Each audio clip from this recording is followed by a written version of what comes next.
Hi hello welcome to R V R K channel. ಇದುವರೆಗೆ ನಾನು ನನ್ನ ಚಾನಲ್ನಲ್ಲಿ 250 ರೆಸಿಪಿಗಳನ್ನು ಮಾಡಿ ಹಾಕಿದ್ದೀನಿ.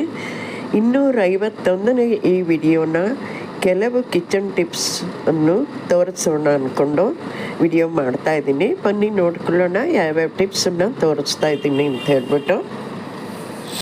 ಅರ್ಧ ಉಪಯೋಗಿಸಿದ ಪ್ಯಾಕೆಟ್ ಸಾಮಾನುಗಳನ್ನು ಈ ಥರ ಕ್ಲಿಪ್ ಹಾಕ್ಬಿಟ್ಟು ಫ್ರೀಜರಲ್ಲಿ ಇಟ್ಕೊಂಡ್ಬಿಡಿ.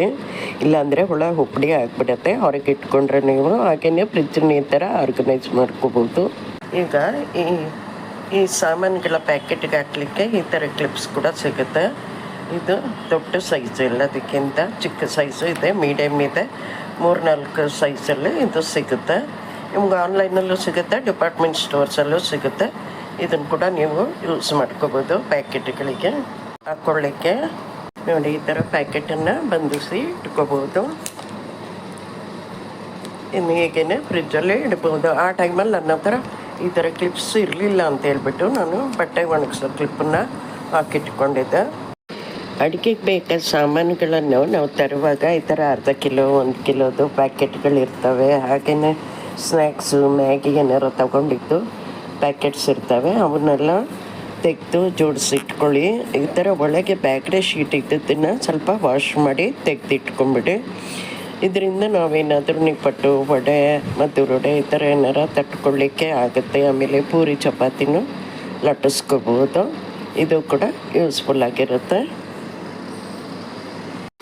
ಇದು ಡೈನಿಂಗ್ ಟೇಬಲ್ ಮೇಲೆ ಹಾಸ್ಲಿಕ್ಕೆ ತಂದ ಶೀಟು.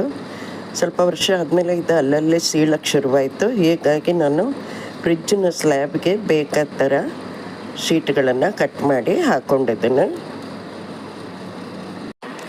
ಮನೇಲಿ ಅಲ್ಲಲ್ಲಿ ರಟ್ಟಿನ ಬಾಕ್ಸ್ಗಳು ನಮಗೆ ಸಿಗ್ತಾನೆ ಇರುತ್ತೆ. ಏನಾರು ಸಾಮಾನು ತರಿಸಿದ್ದು ಅಥವಾ ಆನ್ಲೈನಿಂದನೂ ಕೂಡ ನಾವು ಸಾಕಷ್ಟು ಸಾಮಾನುಗಳನ್ನು ತರಿಸ್ತಾ ಇರ್ತೀವಿ. ಅಂಥ ಸಮಯದಲ್ಲಿ ಹಾಗೆಯೇ ನಾವು ಸ್ವಲ್ಪ ವಾಲ್ಪೇಪರ್ಸ್ ತೊಗೊಂಡ್ಬಿಟ್ಟು ಈ ಥರ ನಮ್ಮ ಅಡುಗೆ ಮನೆಗೆ ಬೇಕಾದ ಆರ್ಗನೈಸರ್ಸನ್ನ ಮಾಡ್ಕೋಬೋದು. ನೋಡಿ, ಅದರ ಸಾಕಷ್ಟು ಸಾಮಾನುಗಳನ್ನು ಕೂಡ ನಾವು ಇಟ್ಕೋಬೋದು. ಅಡುಗೆ ಮನೆ ಕೂಡ ನೋಡಲಿಕ್ಕೆ ನೀಟಾಗಿ ಕಾಣುತ್ತೆ. ಹಾಗೆಯೇ ಇಲ್ಲೊಂದು ನಾನು ಟಿಶ್ಯೂ ಪೇಪರ್ ಹೋಲ್ಡರನ್ನು ಮಾಡಿ ಇಟ್ಕೊಂಡಿದ್ದೀನಿ. ನೋಡಿ, ಕಟ್ಟಿಂಗು ಮನೆಗೆ ತಂದಾಗ ಈ ಥರ ಒಂದು ಕವರ್ ಮೇಲೆ ಇಟ್ಬಿಟ್ಟು ಕುಟ್ಟಿ ತುಂಡು ಮಾಡಿ ಇಟ್ಕೊಳ್ಳಿ. ಅದರಲ್ಲಿ ಅರ್ಧ ಭಾಗನ ಒಂದು ಡಬ್ಬಕ್ಕೆ ಹಾಕ್ಬಿಟ್ಟು ನೀರು ಹಾಕಿ ಇಟ್ಕೊಳ್ಳಿ. ಇನ್ನರ್ಧ ಭಾಗ ಕಟ್ಟಿಂಗನ್ನು ಹಾಗೆ ತೆಗೆದಿಟ್ಕೊಳ್ಳಿ. ಹುಳಿ ಸಾರು ಮಾಡುವಾಗ ಈ ನೀರನ್ನು ಹಾಕೋಬೋದು.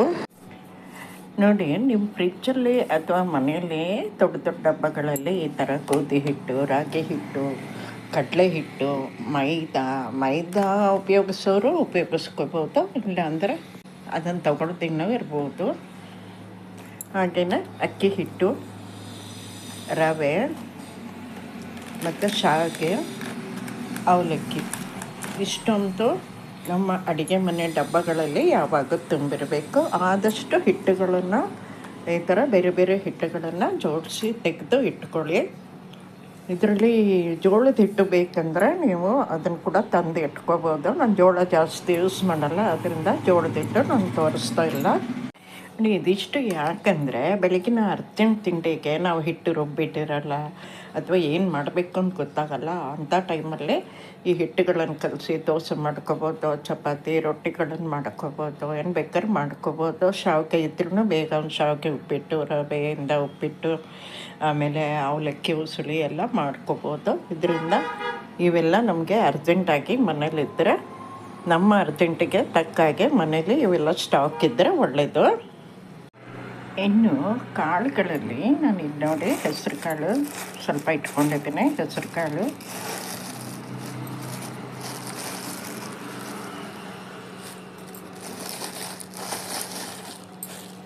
ಕಾಳು, ಕಾಬೂಲ್ ಕಡಲೆ, ರಾಜ್ಮಾ ಕಾಳುಗಳಿದೆ ಸ್ವಲ್ಪ, ಮತ್ತು ಕೆಂಪು ಕಡಲೆ ಇಟ್ಕೊಂಡಿದ್ದೀನಿ. ಅಲಸಂದೆ ಕಾಳು ಇತ್ತು, ಅದು ಖಾಲಿಯಾಗಿದೆ. ಇನ್ನು ತೊಗರಿಬೇಳೆ ಅಂತೂ ಮಸ್ಟ್ ಆ್ಯಂಡ್ ಶುಡ್ ನಮ್ಗೆ ಬೇಕೇ ಬೇಕಾಗುತ್ತೆ, ಅದನ್ನು ಇಟ್ಕೊಂಡಿರಬೇಕು. ಮತ್ತು ಹೆಸರು ಬೇಳೆ ಒಂದು. ಕಡಲೆಬೇಳೆ ನಾನು ಸ್ವಲ್ಪ ಒಗ್ಗರಣೆಗೆ ಮಾತ್ರ ತರಿಸ್ಕೊಳ್ಳೋದು, ಅದರಿಂದ ನಾನಿಲ್ಲಿ ಕಡಲೆಬೇಳೆ ತೋರಿಸ್ತಾ ಇಲ್ಲ.